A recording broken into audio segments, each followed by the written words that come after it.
বলুন আজ আমরা খুব সহজে 5 এবং একটি চুড়ি ব্যবহার করে সুন্দর একটি আপেল আঁকা শিখব। ছবিটি ধাপে ধাপে দেখাবো। প্রথমে আমরা একটি 5 এঁকে নেব।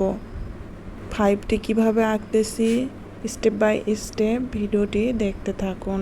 যারা হাত দিয়ে 5 আঁকতে পারেন না তারা চুড়ির মাধ্যমে 5টি এঁকে নিয়ে সম্পূর্ণ চুড়িটি 5-এর উপরে ফেলে আপেলের শেপ তৈরি করব।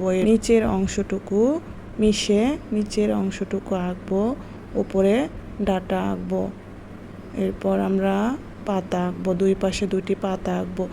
দেখুন কত সহজ কৌশলে আপেল আঁকানো দেখালাম। ভিডিওটি স্কিপ করবেন না, ভিডিওটি শেষ পর্যন্ত দেখতে থাকুন। শেষে আরও চমৎকার কিছু অপেক্ষা করতেছে। রং করব, রং করা পর্যন্ত অপেক্ষা করুন। প্রথমে আমরা একটি পেন্সিলের মাধ্যমে আউটলাইন করে নিচ্ছি, দেখতে থাকুন। পেন্সিল দিয়ে আউটলাইন করলে ছবিটি কেমন লাগে। এরপর আমরা মার্কার দিয়ে আউটলাইন করব, দেখবেন মার্কার দিয়ে আউটলাইন করার পরে কেমন লাগে। দেখুন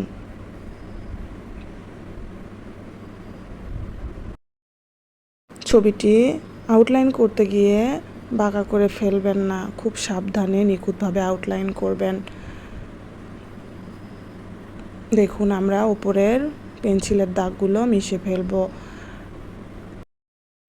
এরপর আমরা প্রথমে হলুদ রংটি করব সাইডে, এরপর আমরা লাল রংটি করব। রংগুলো খুব ধীরে ধীরে করবেন যেন বাহিরে না যায়।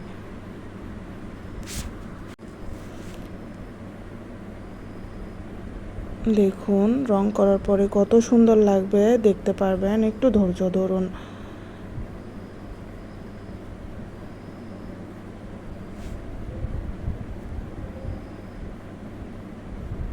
দেখুন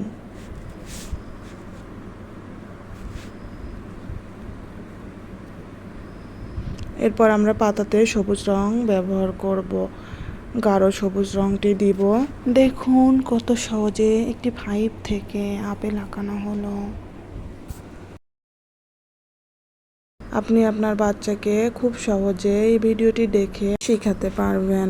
ভিডিওটি ভালো লাগলে একটি লাইক দিবেন, কমেন্টস করবেন, বন্ধুদের সাথে শেয়ার করবেন। আজ এ পর্যন্ত, আবারও দেখা হবে পরের ভিডিও নিয়ে। আল্লাহ হাফেজ।